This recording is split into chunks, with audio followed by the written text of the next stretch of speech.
Hello, good afternoon, and welcome to the Midday News on 3FM 92.7. My name is Beatrice Adu.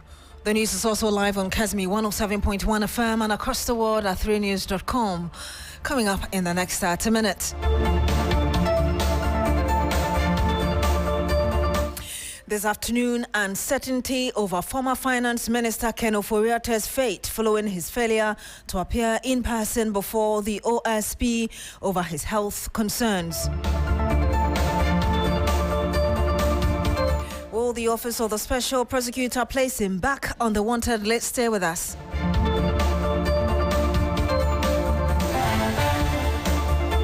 Also coming up, lawyers withdraw application for variation bail for embattled Ashanti Regional MPP Chairman Wontumi.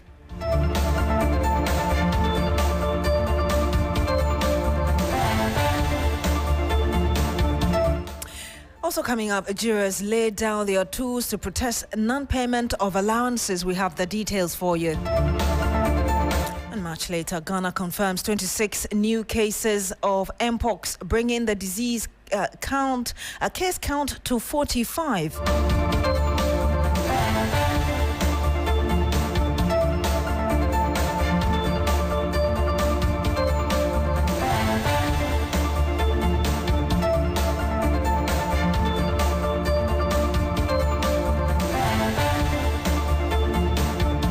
Thank you very much for joining us today. Now, this afternoon, uncertainty has clouded the much-anticipated meeting between former Finance Minister Ken Ofori-Atta and the Office of the Special Prosecutor. The former minister was expected to appear before the OSP investigators after being named the prime suspect in 5 corruption scandals, including the controversial ambulance procurement saga and the National Cathedral. However, the meeting was thrown into disarray after a letter from Mr. Ofori-Atta's lawyers informed the OSP that his health had deteriorated, making him unable to attend in person. Instead, his legal team has proposed a virtual meeting. It is unclear whether the investigative agency will accept this. The OSP had previously warned non-compliance could result in Ofori-Atta being declared a fugitive from justice and placed on an Interpol red notice, a move that could trigger international arrest and extradition proceedings. This is the second time Mr. Ofori-Atta is failing to appear in person after a similar invitation. Private legal practitioner and member of Movement for Change, Andrew Dankwa, says the excuses by the former finance minister and his team create an impression of him evading the OSP.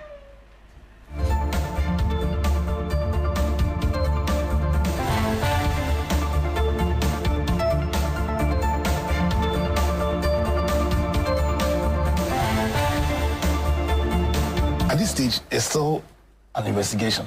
I don't think the OSP has charged him, has he? It's still an investigation, so they invite you.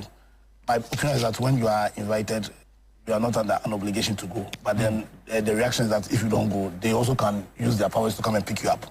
And so at this point, the OSP has invited him, come and tell us your side, or as in, come let us interview you.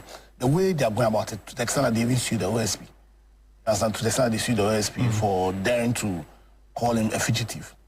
For me, it gives me the firm impression that Kenneth Nanaya Ofori-Atta is running away from justice. And you heard Andrew Dankwa. He's a private legal practitioner and a member of the Movement for Change. Let's speak to lawyer Trinisa Edward Amuzo. He's senior lawyer at the Gimpa School of Law as well as a human rights lawyer. Good afternoon to you, sir. Thank you very much for joining us. Good afternoon. Does the OSP have the legal authority to mandate an in-person appearance in this case, or could a viral interview suffice? Be enough under Ghanaian law? Well, Beatrice, I'm not sure if I heard you too well. Did you? Okay, so I was asking, perhaps I asked you 2 questions in one. I was asking whether the OSP has the legal authority to mandate an in-person appearance like it's been asking Ken Ofori-Atta to do over the last few months. Well, to the best of my knowledge, the OSP is a security agency, it's a state agency, and in its investigations, it can request people to, appear before it and assist in its investigation. Of course, as has always been stated to be the law, for invitations, there's no compulsion, but the opposite side of it is that if you don't honor the invitation, then you may be arrested. But currently we're having the lawyers of Ken Ofori-Atta proposing that because of his deteriorated health condition, the special prosecutor should consider a virtual one. Do our laws support that? I think so. If you read the our Electronic Transactions Act, a lot of things are encouraged. We're supposed to be, going digital. Even in the courtroom, now we can take evidence electronically. It's supported by law. We can take evidence electronically and so forth. So it's about being proactive and adapting to the situation we have on our hands as far as Mr. Ken Ofori-Atta is concerned. The key thing for me is that he has to be given the benefit of the doubt. If there is evidence, as I understand his lawyers have provided to the Office of the Special Prosecutor, that he is undergoing medical treatment, then I think the basic moral thing which we need to do is for us to give him the benefit of the doubt. And I was actually coming to that because you're a human rights lawyer. I mean, somebody's health, and yet you need to come and face prosecution. How do you handle that? Yes, it's also a practice in our court that if you do not have the best, you are not in the best of your health conditions, you can always, even in court, alert the court that you are not in the best of health to make yourself available. If the situation is such that you are able to talk remotely, then it is possible to use remote facilities for your interview and so forth. The special prosecutor, but but from where the special prosecutor sees and how he looks at it, it appears they want him to be physically present before them. Of course, they may have their own reasons. I don't think there will be any compulsion in law that they must necessarily engage electronic services or use electronic media to do their investigation or conduct any interrogation they want to do. So it's an option for them to exercise if they want to do that. But I also don't think there's any compulsion for them to use those electronic media. Looking at the kind of explanations given by Ken Ofori-Atta, do you think that this time around perhaps the special prosecutor should accept this means of interrogating Ken Ofori-Atta, which is virtually? As I said before, the key thing for me is to give the man the benefit of the doubt, particularly as you have his lawyers communicating with you and indicating that he is not in the best of health. If I'm in the shoes of the special prosecutor, I will hasten very slowly. I will try the best I can do in the situation and give him the benefit of the doubt and hope that once his health improves, he will make himself available. And I think that has been the promise that the lawyers have been making, that if the man is well, he will make himself available. And they actually made a promise that he was going to be here, I think somewhere in May or early June. And here we are with early June, and we are being told that he is unwell. If the special prosecutor is convinced or has enough reasonable basis to believe that he is not being candid with the special prosecutor as far as his health condition is concerned, then it is for the special prosecutor to make that decision and carry the public along with as far as this is concerned, particularly as this matter has become very, very notoriously public. Indeed, and that's where I was going to. That's where I was going to, because if you look at the utterances and indeed the communication from the Office of the Special Prosecutor, it doesn't seem to me that the SP is convinced that indeed Ken Ofori-Atta and his team have given enough evidence that he's unwell. Again, I wanted to ask you, looking at the critical issues that he's been investigated for: petroleum and minerals, revenue assurance, Electricity Company of Ghana, contract termination, National Cathedral project, ambulance procurement, also GRA, tax P fund management, the one that was done by or published by investigative journalists. Looking at how serious these are, really, I know you talked about Tampa or the SP, the need for him to kind of handle this cautiously. Looking at the matter as well, how do you balance the two? Because these are really serious issues. Yes, Beatrice, for me, it's not that difficult at all. Because, I mean, each and every one of us, all of us Ghanaians, we want accountability. Everybody wants Mr. Ofori-Atta to have his day before the special prosecutor or before the court and so forth. But the humanity and the humaneness of the processes matter extremely as well, as far as I'm concerned. So the man has to be well to fly to Ghana and appear before you. He can't, as far as I'm concerned, it is not reasonable to expect him to fly at the detriment or expense of his health. If you are receiving information from credible sources, including people that you can verify as medical practitioners outside of this country, including lawyers who are in the jurisdiction. Are you doubting the doctors? Are you doubting the lawyers? Here, it's difficult for me to appreciate, but it is also possible that the OSP, sitting where he sits, has a lot more information than those of us who are ordinary members of the public do have. So it is his call to make.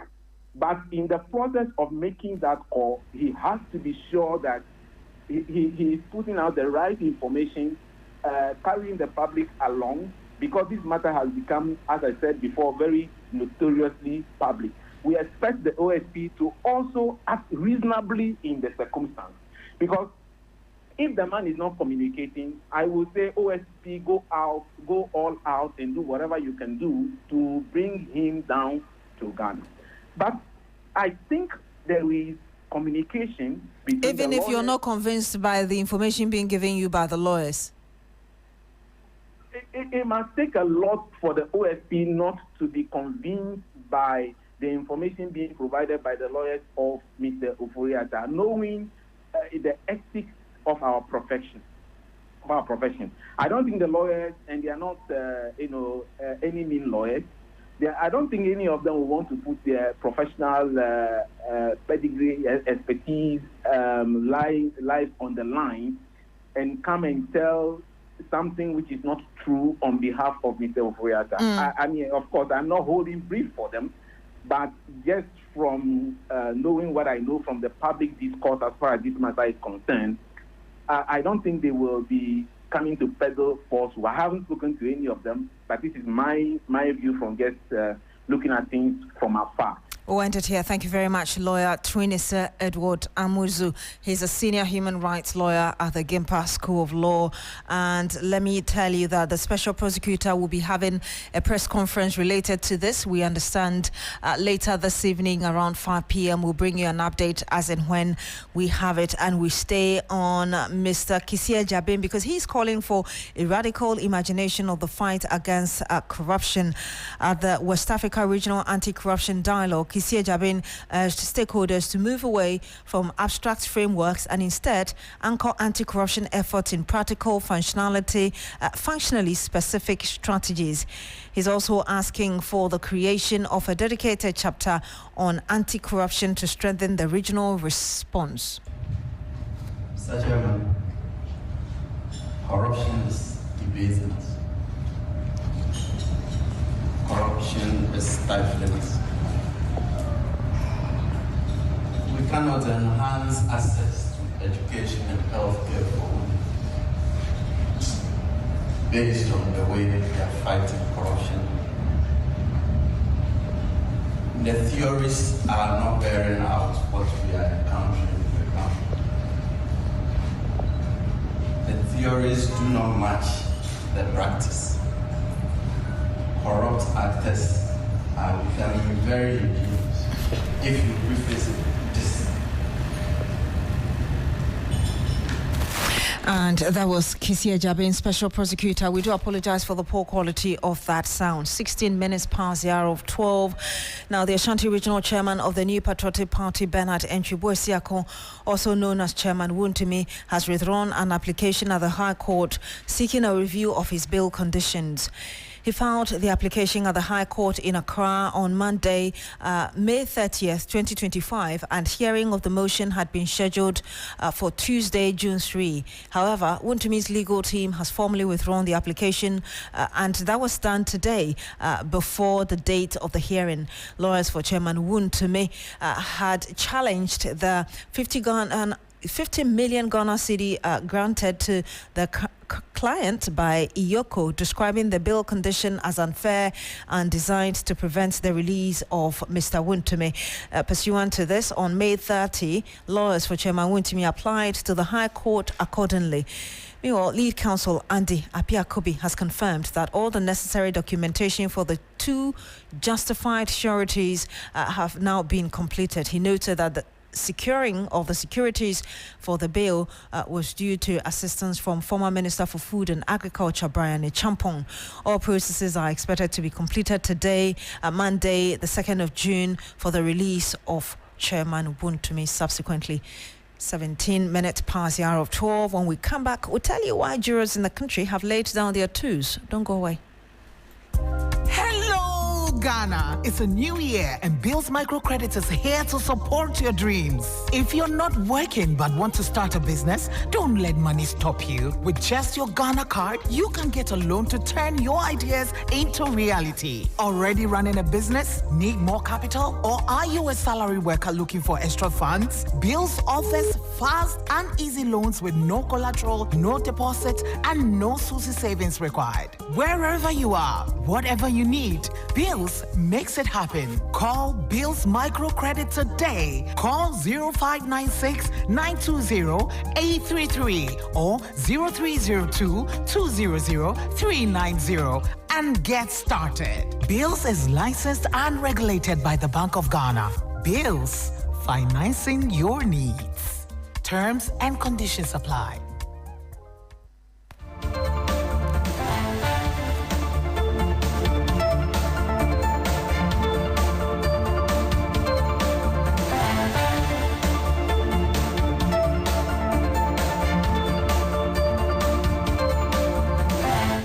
And you're still here on the Midday News on 3FM 92.7. Thank you very much for staying. Now, jurors in the country have laid down their tools to protest the non-payment of allowances. The jurors note that after the industrial action last year, a portion of the arrears was paid. However, the arrears from October to date remain unpaid by the government. Complainants seeking justice for their families in murder cases will bear the brunt of the situation, as all cases requiring jurors will be suspended.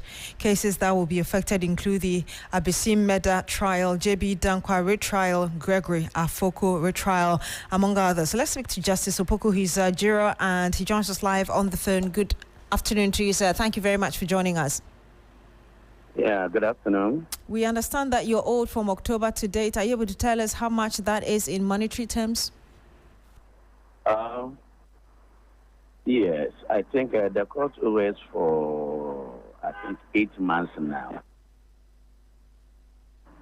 to date. And we have made all the necessary efforts to take the money, but since the money is not coming forth, we have no option than to go and sit down strike. 8 months, that's how much in monetary terms? The money, I cannot tell you because it depends on the number of sitting that one had in a particular month. If you say that you have made all the necessary efforts, but it seems you did not get what you needed, what do you mean by that? Gone to the acting CJ, for him, he's a nice person. Anytime his doors are open for us. So we've been going there. So you mean you spoke to the Chief Justice? Yes. And then the Director for Finance, and we have exhausted all the avenues. Yes. That is why today we are on strike. So since you declared this indefinite strike, have you heard any word from anybody? No. We haven't heard any word from anybody. All right, we'll have to end it here. Thank you very much. Justice Opoku is a juror, and he's one of those who have laid down their toes to protest non-payment of allowances. Now, Ghana has confirmed 26 new cases of Mpox, bringing the total number of cases to 45. 2 persons are on admission and being monitored with no deaths recorded yet. Now, 3FM sources tell us that more than 8 regions have so far recorded cases as surveillance heightens across the country. The general public is entreated to report to the nearest health facility if they notice any symptoms while contact tracing continues. Now, let's bring you some more here as regards what we know about Mpox and the outbreak so far. Now, Mpox spreads from animals to humans and from humans to animals. Mpox, formerly known as monkeypox, is a viral disease characterized by rash, fever, headache, muscle aches, back pain, low energy, and swollen lymph nodes. Now, close contact with infected individuals, animals, or contaminated materials are the primary mode of transmission. There are 2 types of the Mpox virus, Clade 1 and Clade 2. Both spread the same way and can be prevented using the same methods. Now, since the global outbreak of the disease, more than 100,000 cases have been recorded in 122 countries, including 115 countries where Mpox was not previously reported. The countries of Burundi, Democratic Republic of the Congo, Kenya, Rwanda, Tanzania, among others, have also been experiencing sustained human-to-human transmission of the virus. There's also evidence of sustained transmission in Central African Republic and the Republic of Congo. Also, countries reporting travel-associated cases of Clade 1 Mpox since January 2024 include Angola, Australia, Belgium, Brazil, Canada, China, France, Germany, India, Ireland, the United States, Zimbabwe, among others.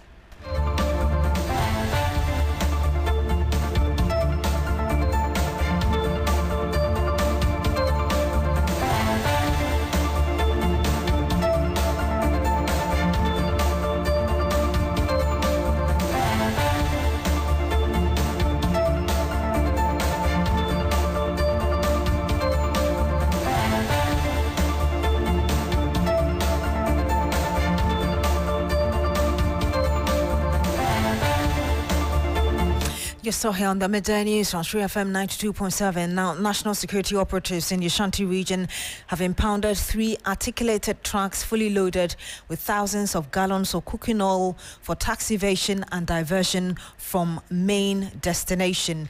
The incident happened on Monday, June 2, following a tip-off. A Nigerian truck, a Ghanaian truck, and a Burkina Faso truck were impounded in the process.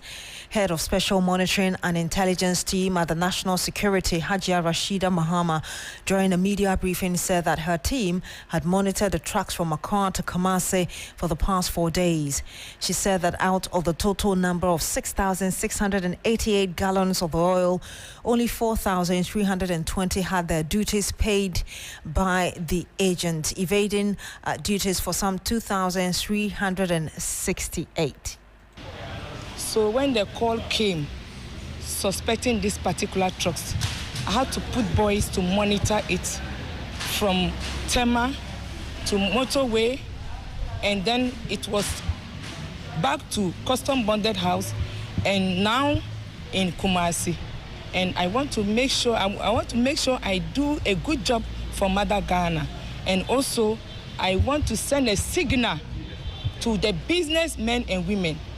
I've not been given the position to bully people, but if you fall as a victim, I will carry you away. Please, let's come together and work for Mother Ghana. Thank you very much. Per the document they have, it was 4,320 for the 3 trucks.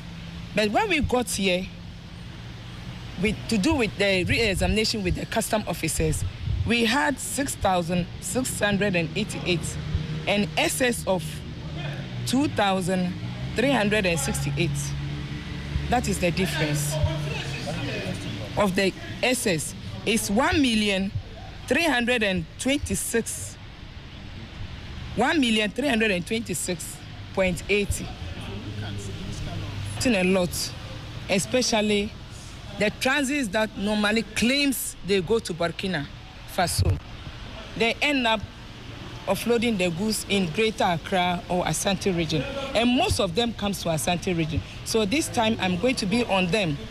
The transit trucks, they should get ready for me. Anytime I see a truck packed more than 2 days, I'll go after that truck. Thank you very much. And he had the head of Special Monitoring and Intelligence Team at the National Security, Hajia Rashida Mahama. Now, police in Takoradi are investigating a suspected human trafficking operation following the escape of a victim, Abubakar Makayoko. Preliminary interrogation suggests that Mr. Makayoko and several others were trafficked from Bobo, Ivory Coast. Police say that they are working with 2 translators to obtain more details from the victims. In a twist to the investigation, a man who reported to the Takoradi Central Police Station claiming to be the brother of one of the victims was also detained. Let's speak to Abraham Mensah, our correspondent who followed up on this story. He joins us live on the line. Abraham, what's the current condition of the rescued victim, Abubakar? So Abubakar is doing quite well.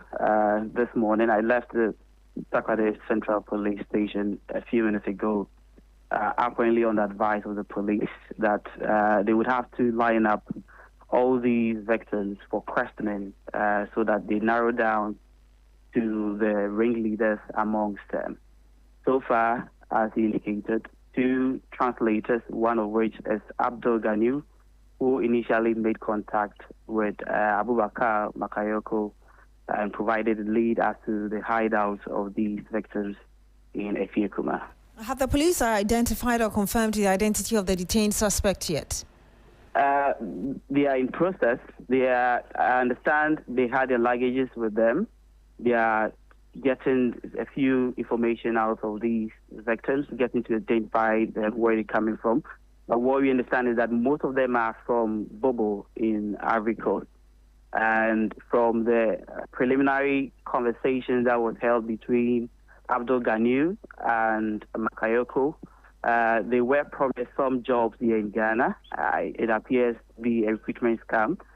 And one of the ladies to which I interacted with Google Translator indicated she paid an amount of 200,000 francs, covering her hotel and feeding, only for her to end up in that kind of a space with dozens of people in that room. She opted to move out of the place, and later on was threatened that should she made any effort, they would injure her. The understanding I've gotten also from the assembly member who is also leading in this whole case is that the gentleman that earlier reported to the police claiming to ask of the whereabouts of one of the persons, of the victims, was pointed out by Makayoko as one of the ringleaders. He told Makayoko with a promise that he will pay him an amount of 40 million francs should he not divulge any information to the police. I understand this information has been given to the police, and then they will follow through with this lead. Abraham Mensah, I will have to get back to you because of time, but thank you very much for bringing us these details. Log on to 3news.com for more news. My name is Beatrice Adu. Have a good afternoon.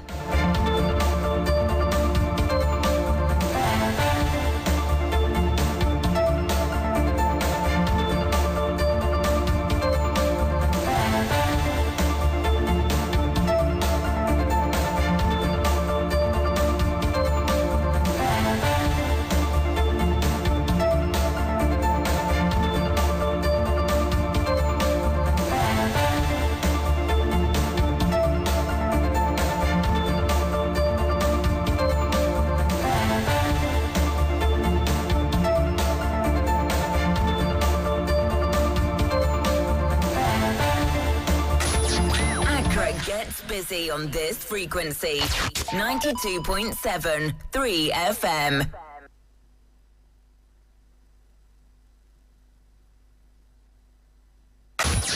Accra gets busy on this frequency.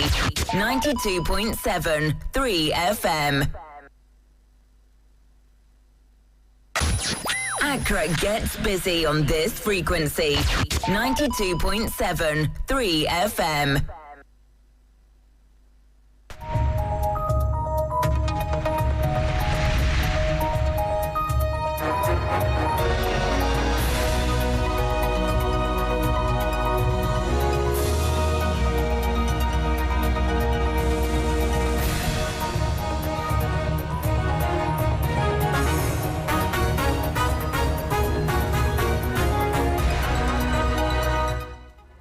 Hello, good afternoon and welcome to Business Daily on 3FM 92.7 with me, Bismarck Ausa. Coming up this afternoon, oil marketing companies slash fuel prices nationwide as city strengthens. We'll bring you details as chamber attributes reductions to forex gains despite rising global oil prices.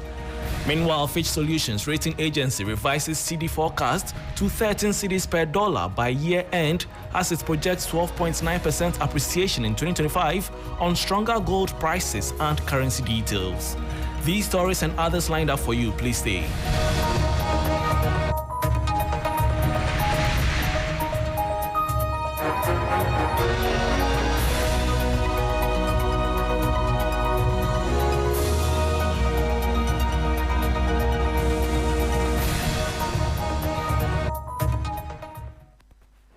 Thanks for your company. Now to the very first story. Consumers are breathing a sigh of relief at the pumps as oil marketing companies, OMCs, across the nation slash prices of petrol and diesel, citing the cedi's sharp appreciation against the US dollar, even as crude oil prices inch up on the international market. The following 3 Business News Desk report has the details. Oil marketing companies across the country have begun adjusting fuel prices downward for the first pricing window in June. Oil marketing companies across the country petrol at 11 cedis 77 pesos, down from 12 cedis 99 pesos. Diesel has also dropped by over 1 cedi to 12 cedis 49 pesos. Gulf, another major player, has reduced its petrol price from 13 cedis 27 pesos to 12 cedis 52 pesos. While diesel is now selling at 12 cedis 98 pesos. Allied Oil led the price drops last week, now retailing petrol at 12 cedis 15 pesos and diesel at 13 cedis 35 pesos. The Chamber of Oil Marketing Companies says these reductions have been triggered mainly by the cedi's recent gains, appreciating over 13% against the US dollar, from 13 cedis 99 pesos to 12 cedis 15 pesos in just 2 weeks. This is despite global crude oil prices showing signs of recovery, currently hovering around $64 per barrel. More OMCs are expected to follow suit this week, though industry analysts have raised questions about whether consumers are benefiting fully from the forex gains. And that was a 3 Business News Desk report on OMCs slashing fuel prices nationwide as cedi strengthens. Meanwhile, the cedi is expected to close the year 2025 stronger at 13 cedis to the US dollar, an upgrade from Fitch Solutions' earlier forecast of 15 cedis 50 pesos. The UK-based research firm says the cedi's 16% appreciation between April and May 2025, driven by higher gold prices, underpins its outlook. The following 3 Business News Desk report has the details. Fitch Solutions has revised its end-of-year forecast for the Ghana cedi, now projecting it to end 2025 at 13 cedis to the US dollar, up from an earlier estimate of 15 cedis 50 pesos. The UK-based research agency attributes this to a sharp 16% appreciation of the cedi between late April and mid-May 2025, boosted by rising global gold prices. It expects the local currency to continue gaining ground, forecasting a 12.9% appreciation over the full year 2025 from 14 cedis 70 pesos at the close of 2024. The stronger cedi, Fitch says, will ease inflationary pressures and create space for the Bank of Ghana to lower interest rates. Despite a surprise 100 basis points hike in March to 28%, The firm anticipates a total 200 basis point cut in the second half of 2025, ending the year with a policy rate of 26%. Fitch adds that a firmer currency will boost consumer purchasing power and drive faster household spending. Currently, the cedi is trading at around 11 cedis to the dollar. And that was a 3 Business News Desk report on rating agency Fitch Solutions revising its cedi forecast to 13 cedis per dollar by year end. Now, President of the Financial Literacy Educators Association of Ghana, Dr. Benjamin Amoah, is calling for a renewed national focus on financial literacy as a catalyst for economic development. He says Ghana as a small economy must broaden access to long-term capital by empowering citizens with knowledge of how financial markets work. According to him, without public appreciation and participation in financial markets, the country risks being deprived of essential financial resources needed for sustained growth. The country, Ghana, right, is a small economy, and for a small economy to grow, we must have access to pool of funds. The country normally borrows on the international financial market and then also borrow domestically. Now, if the citizenry do not have good appreciation of how the financial market works and opportunities in the financial market, there is high probability that they will not be engaged in the financial market, and that will deprive the country of the needed financial resources that we can use to develop the country from the long-term perspective. So financial literacy and for programs of this nature tend to develop the mindset and educate the next generation of Ghanaians that there's a need for them to reconsider how they use their money and be thinking about the long term, so that through their investment and savings activity, the nation Ghana can have access to long-term funds that we can use to develop the country. And that was President of the Financial Literacy Educators Association of Ghana, Dr. Benjamin Amoah. Before we go, the Association of Building Contractors and Civil Engineering Contractors of Ghana has contributed or attributed the recent demolition of structures along watercourses in the capital to the growing trend of hiring unqualified artisans instead of licensed professionals. The following report has more. The comments follow recent flooding in the Tema West municipality, which caused significant property damage. In response, the Greater Accra Regional Security Council, RECSEC, in collaboration with National Security and the National Disaster Management Organization, NADMO, carried out demolitions of illegal structures encroaching on the Sakumono Ramsar site. Speaking at the association's 16th annual general meeting, President Anthony Kluche urged the public to avoid cutting corners and to engage certified practitioners for all construction projects to ensure safety and compliance with building regulations. Artisans, not professional contractors. Do you understand? We have different professional contractors. They must inspect the building that is designed by an architect, inspect the technicalities like the structural integrity before we move forward. So people just pick artisans on the street, do it for me, do it for me. It's not the best. It will cost you more later. So please engage the contractors and they'll deliver for you. We are licensed, we have an association, so if we have done the job, any of my boys did a wrong job, come on, you hold us responsible. And that was a report on Contractors Association blaming flooding and demolitions of structures on unqualified artisans. And that brings us to the end of Business Daily on 3FM 92.7. With me, Bismarck Awusa. For more business stories, please check out our website, 3news.com. Thanks for your company.